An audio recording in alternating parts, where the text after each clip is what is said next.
Till we get to verse 35, and then Daniel switches gears.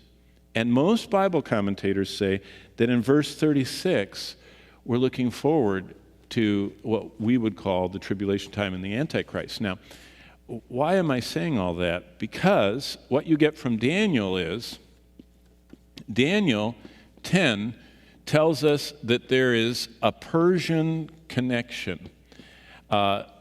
There's something going on with Persia that is specifically pointed out by God. Now, go to Ezekiel. I want to show you Ezekiel 38, because we have our second Persian. Just back up a book. Ezekiel actually was captured and went to the land land of Babylon before Daniel. There were 3 times the Babylonians took prisoners, and most likely in the first of the times Ezekiel was taken. In the second group, another group came, and then Daniel went in the final one in 586. But look at chapter 38, and this is what's so interesting. Now the word of the Lord came to me. I'm in Ezekiel chapter 38, and said, Son of man, set your face against Gog in the land of Magog. The prince of Rosh, actually Rosh means prince, so it's the prince or Rosh of Meshech and Tubal. So Rosh doesn't seem to be a separate geographic place. Rosh is always used as a kind of a title, like Pharaoh. Pharaoh isn't a name, it's a title. It's like president. We talk about the president, we know who we're talking about, but in future, if we just say the president, they don't know which one unless they can date us.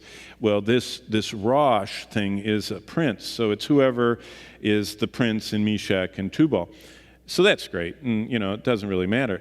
But look at what it says if you keep going down to verse 5. It says, there are going to be all of these who come against Israel. And I only want you to see the first one in verse 5. I mean, all of them are significant because, just last week, the whole Ethiopia and Somalia and the massacre of the 147 kids in the Christian university in Kenya. The Muslims came in at gunpoint, separated the Christians from the other Muslims, let the Muslims leave, and they butchered the Christians.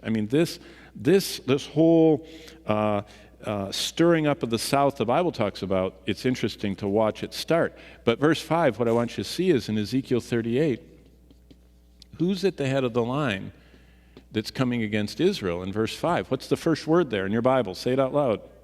Persia. So we know that Daniel saw there is the Persian politics were being deeply behind the scenes influenced by this high-ranking principality and power, this demon over a country. Now there's another demon over Greece. He seems to be wasting money right now. If you're following, current world news, the Greeks are going broke and falling out of the euro. And I'm just teasing about that. Probably there's some prophetic implication of that. But what we see is this Persian deal figures into Ezekiel 38 saying that there is going to be a coming invasion of Israel that is headed up by Persia. Now, why is that? Well, if you read the rest, why is that important? If you look at all those other names in verse 5, Persia, Ethiopia, and Libya, and with them, and all the house of Gomer, and Togarmah, and Meshech, and Tubal, and all that group never in history has ever done anything together. This is a historical anomaly looking back. Never in history has Persia, Sudan, Libya, Algeria, Turkey, Central Asia, never have they all attacked Israel, ever. This is a coalition coming. And Ezekiel says the one that's going to rev it up is Persia. If you want to find Persia in the news, it's called Iran. There is no nation on earth that has threatened Israel more completely for annihilation. Now, Hitler just wanted to kill Jews. He didn't care about Israel. He just wanted to kill Jews. The Soviets pogromed the Jews until 1 million of them fled and went to Israel. I mean, we know history. I mean, the Spanish martyred and killed the Jews, and on and on. The Crusaders killed the Jews. But no country has so frequently, publicly, categorically, even this week said, there's no reason for Israel to continue to exist, and we will destroy them. Not just we don't like them, we're going to boycott them, we're going to apartheid them and economically ruin them. We are going to kill them. Now, last thing, because it's time to go. There's something that always identifies where Satan is involved. It says in John 44, Satan was a murderer from the beginning. Satan is always close to murder and bloodshed and killing. It's almost like a fly. Satan loves killing. That's why I would strongly encourage you, if you're a young man and you have any desire to serve the Lord, you need to abandon killing video games because you're honoring the devil. They're not neutral. Satan came to kill and steal and destroy. Those are the three themes of most male-dominated video games: killing, stealing, destroying. What is it? Grand auto theft, stealing, and killing and destroying are all the rest. Satan's realm, he's a murderer, he loves bloodshed, he loves destruction, he calls his demons Abaddon, destroyer, and all that, and this is all the video game stuff. Satan is one who comes to kill and steal and destroy. When Satan is influencing a nation, they only talk about killing and destroying. And I'm not talking about the Persian people. I think the Iranian people today, I mean, I've baptized several, and I count Iranians as some of my dear friends. I'm not talking about the Iranian people. I'm talking about the nation of Iran in the hands of its current leaders who are tied to high-up principalities, have this unhuman, it's demonic, it's not human, it's a demonic passion to destroy God's chosen people of promise, the Jewish people. And how does it all end? And I'll end now because we only have 4 minutes. Go to Revelation 12, because what's really interesting is the end of the Bible is all built around all this stuff that Daniel and Ezekiel talk about. God kind of wires it all together. If you look at the Bible, there's prophecies in Genesis, in Deuteronomy, a few in the Psalms, a lot in Jeremiah, a lot more in Ezekiel, and then Daniel and Zechariah. Those are all kind of streams of prophecies about the last days, but all of them are wired into the book of Revelation. And that's what makes Revelation so interesting. The revelation of Jesus Christ has 404 verses, and it has 800 quotations and allusions to, there's even some in Exodus, to all these Old Testament books are all feeders into. You can't really understand Revelation without following the trails back to what it's talking about. And look at chapter 12. This is just phenomenal.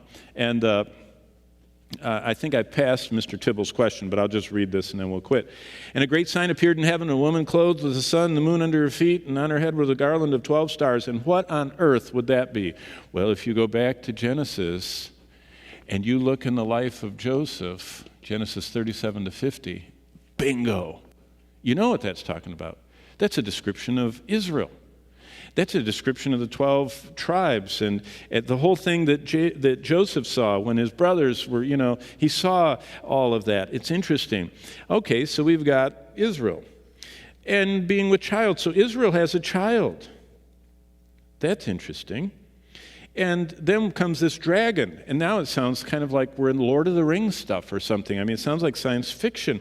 And verse 4, the dragon gets a third of the stars. That's where we get Satan getting a third of all the angels. That he got 1/3 of all that they fell with him. But look at verse 4 at the ending. It was ready to give birth to devour her, that's Israel's, child, as soon as it was born. And if you have certain versions of the Bible, child is capitalized. This is talking about Christ. So the nation of Israel had Christ, through Mary and, through the seed of the woman, and we've talked about the virgin birth and everything, but it was through the line of David and Abraham, Isaac, and Jacob and the 12 tribes and all that. But look what happens. Verse 5, she bore the male child who was to rule all nations. That's Christ with a rod of iron. That's Psalm 2. I mean, all this stuff is just wired back to the rest of the Bible. And her child was caught up to God. Now, that's the end of the 40 days after the resurrection, the ascension. Jesus went up. And so the woman fled in the wilderness, and God prepared a place for her for 3.5 years. And war broke out in heaven, verse 7, and Michael and his angels fought with the dragon. And all of a sudden, we are seeing in Revelation that Satan has one goal. And he's going to use the nations of the world that will be usable. But Satan's goal is, he has one goal. He wants to destroy Israel. Because God made a sovereign election of Israel. And if Satan can destroy them all, it ruins God's plan. And so the whole book of Revelation is all tying together the promises of God that he has sovereignly made to his people, Israel. Why do you think God parks his throne over Jerusalem? If the church took Israel's place, he should park his throne over Rome. The Roman Catholic Church.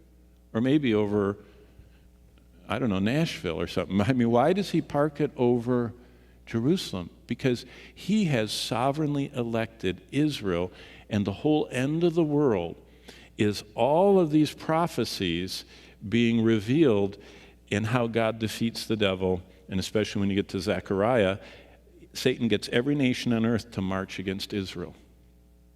Not Rome and not Washington, Jerusalem.